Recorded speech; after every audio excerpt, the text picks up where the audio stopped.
Só para você entender que simplesmente o cara não paga. É impossível se pagar. Edilson, se é impossível se pagar, o que acontece? O cliente vai ficando endividado, paga todos os meses e não se livra daquela dívida. O que aconteceu? Esse cliente ajuizou a ação para resolver essa situação.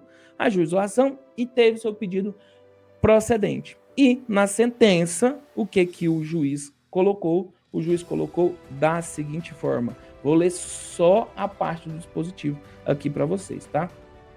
Então, na sentença, vou colocar aqui, ó. Na sentença, compartilhar a sentença. Então, na sentença, lá, só vou ler o dispositivo porque a análise para e passa a gente fez na aula passada. Na sentença, o juiz colocou, cadê dispositivo? Ó, julgo procedente em parte, declara a ilegalidade da reserva de margem consignada do benefício previdenciário da autora, então declarou ilegalidade. Ilegalidade dessa modalidade. Condena o réu à restituição dos valores debitados. Então, veja que o juiz declarou a ilegalidade daquele contrato e não converteu em empréstimo. Por quê? Até aqui teve um momento que o juiz falou, olha, eu acredito que deveria converter ele em empréstimo. Cadê?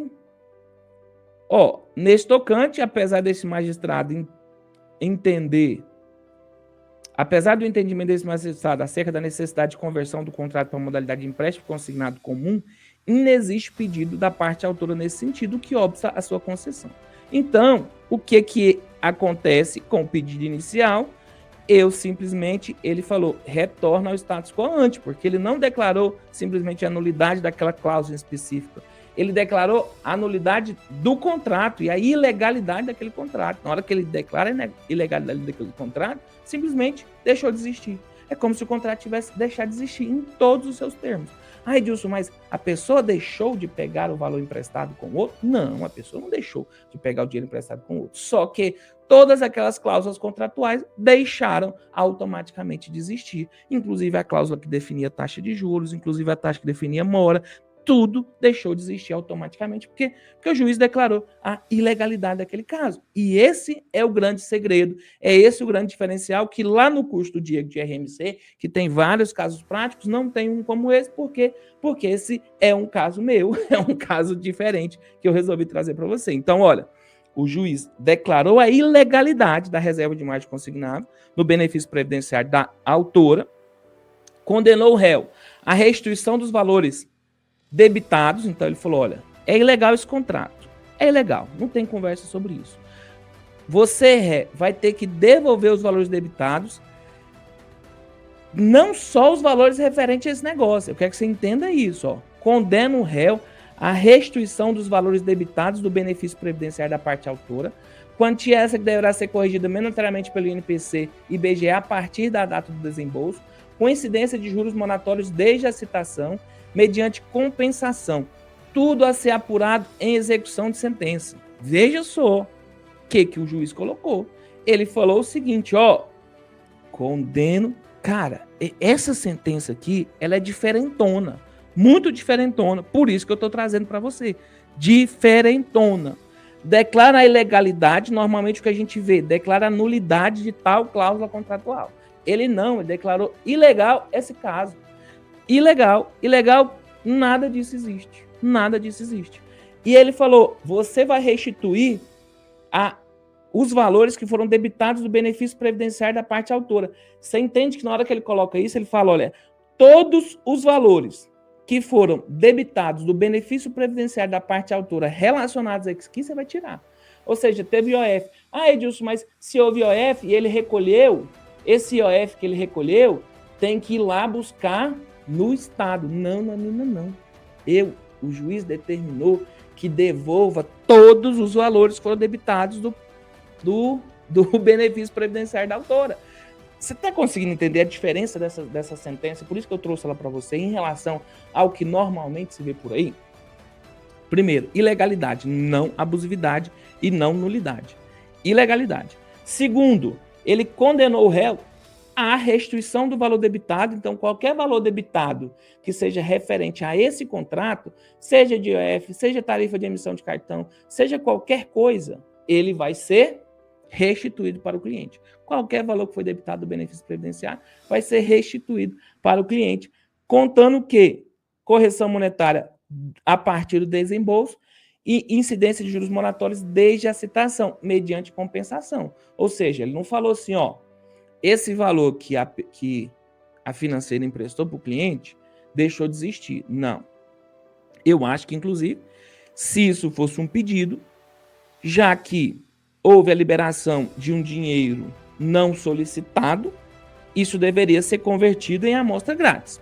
Eu entendo, porque, primeiro, porque eu sou advogado de consumidor, segundo, porque eu estou como assistente técnico do consumidor, terceiro, porque tem a lei. Então, se foi entregue sem o cliente solicitar, o natural é que isso virasse amostra grátis. Mas não havia pedido nesse sentido.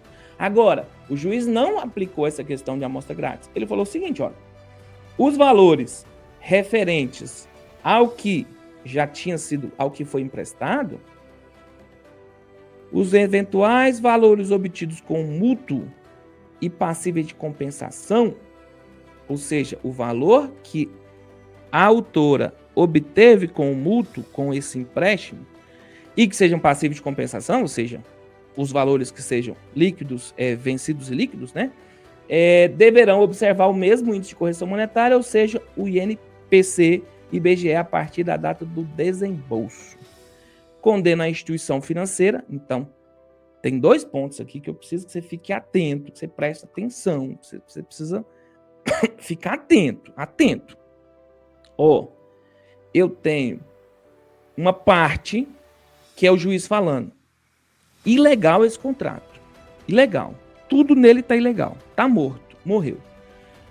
Os valores que a autora pagou, ou seja, na verdade que a autora pagou não, que foi descontado da autora, porque ela não escolheu pagar, foi descontado, ela não tinha nem essa opção.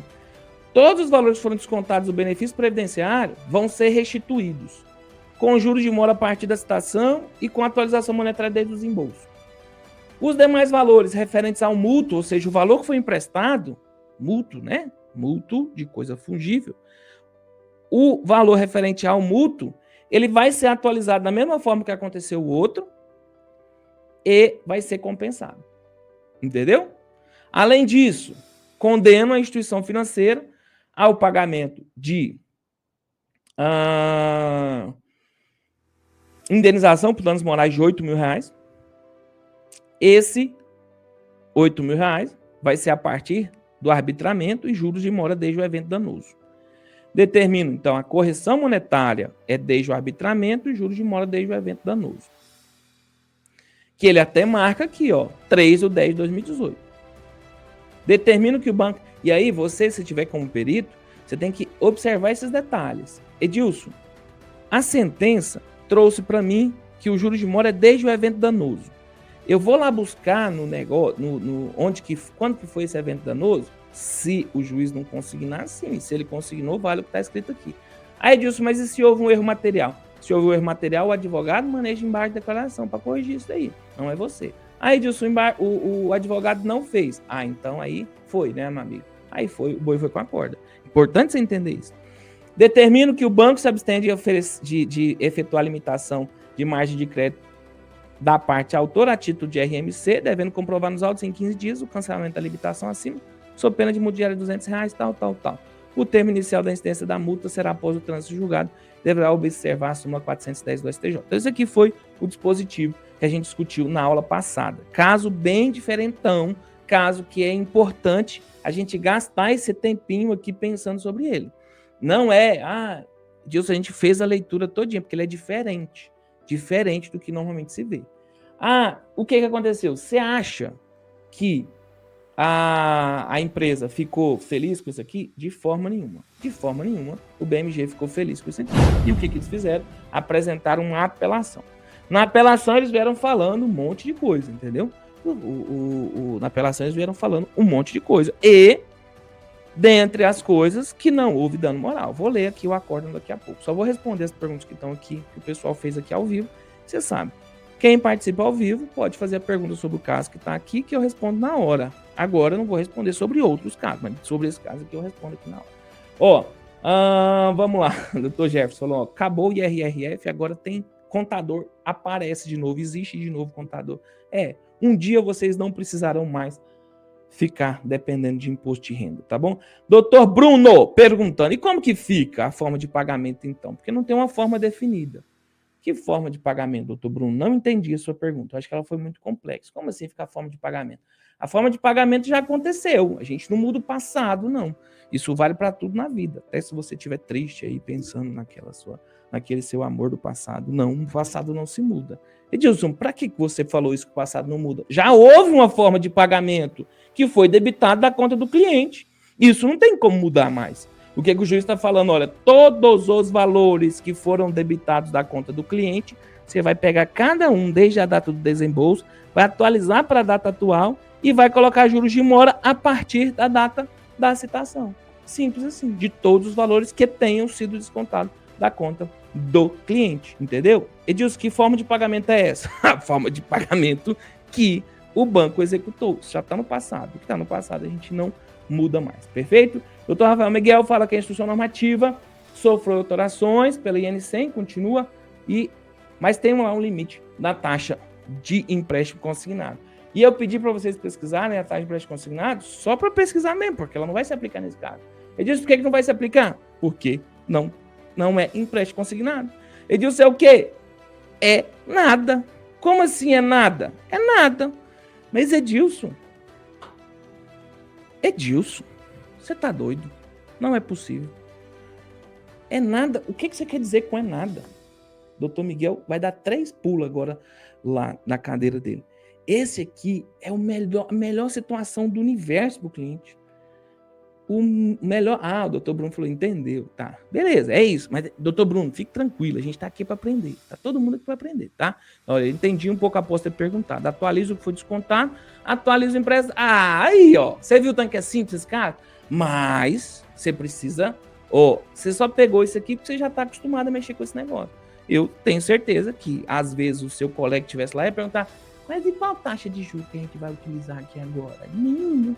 Por que nenhuma? Porque não tem. O juiz não falou taxa de juros nenhuma. Edilson, doutor Rafael Miguel, na verdade ele não vai pensar isso não, porque como advogado de consumidor, ele sabe que é assim que funciona. Mas, o advogado do banco, eu entendo que o advogado do banco tinha que ter feito a apelação nos seguintes termos.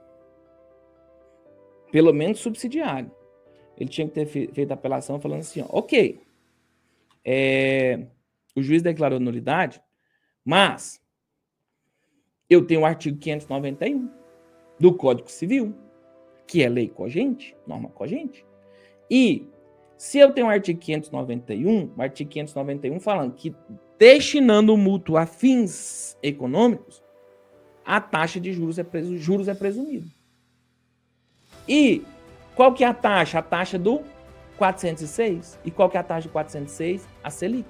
Então, veja só. Edilson, mas daria inovação recursal, não sei o quê. A sentença tem outros negócios ali. Bem complicada essa sentença, viu? Eu não sei se a gente pode, e inclusive é algo que eu estou pesquisando sobre, se eu posso estar comentando tanto essas sentenças do jeito que eu comento, por ser advogado, né? A gente quase nunca vê advogado comentando sentença. Mas é o seguinte, estamos em uma sala de aula, os fins são acadêmicos, eu tenho liberdade de cátedra para até falar do amor do passado. E eu quero que você entenda o seguinte, cara, no pedido tinha, na inicial, a autora pediu para converter em empréstimo. Ela pediu para converter em empréstimo. Só que o juiz lá na sentença falou que ela não tinha pedido. O juiz falou que não tinha pedido. O que o advogado do BMG deveria ter feito? Ora, pediu sim. Pediu, tá aqui ó, o pedido da parte. Então, se o senhor quiser, no máximo vai poder conceder a conversão em empréstimo. Se não, se declarou a ilegalidade do contrato, beleza. Mas aí eu tenho um Código Civil. Isso daí tá violando lei federal. Vai bater em RESP. E aí, consequentemente, você entende que é diminuir o prejuízo? Mas entenda que eu estou falando de BMG, um big banco, e por ser um banco grande, consequentemente, tem um monte de advogado, cada advogado acaba pensando de uma forma diferente. Mas nesse caso aqui em específico, que é um caso diferente de tudo que você já viu, eu tenho certeza que é um caso diferente de tudo que você já viu. Se alguém aí já tiver visto um caso parecido com esse, se manifeste, porque eu nunca tinha visto algo desse tipo. É tão diferente que eu resolvi trazer para você. O juiz declara a ilegalidade do contrato, manda atualizar e restituir. Acabou. A empresa recorre. Na hora que ela recorre, ela vai lá para tentar reformar essa decisão. E como que fica o acórdão? Então tá aqui o acórdão. Desembargador Rodolfo Tridapali. E aí ele vem faz o relatório da ação e fala o seguinte, olha, na apelação o réu trouxe essas questões, a contrarrazão veio e ele falou, nulidade contratual, ele vai lá, faz toda a discussão da nulidade contratual e fala, olha, infiro que não ficou demonstrada a inexistência de vício na prestação de serviço ou culto exclusivo da consumidora. Entenda que há uma relação de consumo básico. Então, é responsabilidade do fornecedor provar que ele não tinha visto na prestação de serviço. Ele não conseguiu provar. Se ele não desincumbiu disso, consequentemente, vai valer o que o cliente colocou. Além disso, o empréstimo RMC possui índice de juros superior à normativa do Banco Central, aplicável ao caso de empréstimo consignado. Trouxe aqui o artigo 39, né, das práticas abusivas do fornecedor. Trouxe o artigo 51, inciso caso 4, que é da onerosidade excessiva. Consequentemente, ficou configurada a prática abusiva na contratação em questão, notadamente porque não foram prestados esclarecimentos necessários a consumidor no tocante ao tipo de empréstimo, a forma de cobrança e os encargos incidentes. Nesse sentido, ele trouxe precedente da corte e, consequentemente, manteve a decisão, mantém a sentença naquele tópico. Na restituição do indébito, veja só, essa restituição do indébito aqui, eu falo para você, é complicado, viu? É complicado. Por quê? Porque o autor pediu a repetição em dobro. Pediu a repetição do indébito em dobro. Aí, o juiz concedeu a restituição simples. Veja que na hora que a gente leu a sentença, o juiz falou para devolver os valores que foram pagos, atualizados monetariamente. Só isso. Então, ele deu a restituição simples. E sequer enfrentou o pedido da restituição em dobro. Aqui, a autora, olha só a minha visão, a autora deveria ter apresentado apelação, principalmente por ser gratuidade de justiça, deveria ter apresentado a apelação para buscar a repetição do indébito. Por quê? Porque não existe reformácio impégios. Ela iria obter isso lá. E o que aconteceu? Ela não entrou com pedido de apelação quanto à repetição do indébito. E olha só o que o desembargador fala, ó. Pugna réu, ora apelante, o afastamento da repetição do indébito, contudo sem razão, porque, como dito alúrios, houve flagrante violação do dever de informação por parte da instituição financeira. Assim, a cobrança de valores abusivos não encontra resguardo em cláusula contratual válida, de modo que incide o artigo 42. Ou seja, já que o contrato acabou, o contrato foi morto, foi fulminado, acabou tudo. Tudo que tinha lá no contrato acabou. E aí, o consumidor estava sendo cobrado em quantia indevida. Por quê? Porque aquele contrato deixou de existir. Estava sendo cobrado em quantia indevida. Se estava sendo cobrado em quantia indevida, ele tem direito à repetição do indébito por valor igual ao dobro do que pagou em excesso. Acrescido de correção monetária em juros, artigo 42, parágrafo único do CDC. Só que a única parte que apelou foi o banco. E aí ele fala, diante desse cenário, a insurgência do banco não merece acolhimento. Ou seja, vamos fazer repetição simples do mesmo jeito. Ou seja, o desembargador já tinha entendimento pela repetição em dobro, e aí a pessoa não levou. E a indenização por danos morais, o que aconteceu? O desembargador entendeu que não esteve comprovado o dano moral, consequentemente, cancelou a cobrança do dano moral referente a que o juiz tinha arbitrado em R$8.000. E a verba subcomercial, lembra que eu falei que eu tive que cobrar baratinho, porque esse caso o cliente não teve grande benefício, e a verba sucumbencial aí foi redistribuída, né? Sendo 30% pela autora e 70% pela instituição financeira.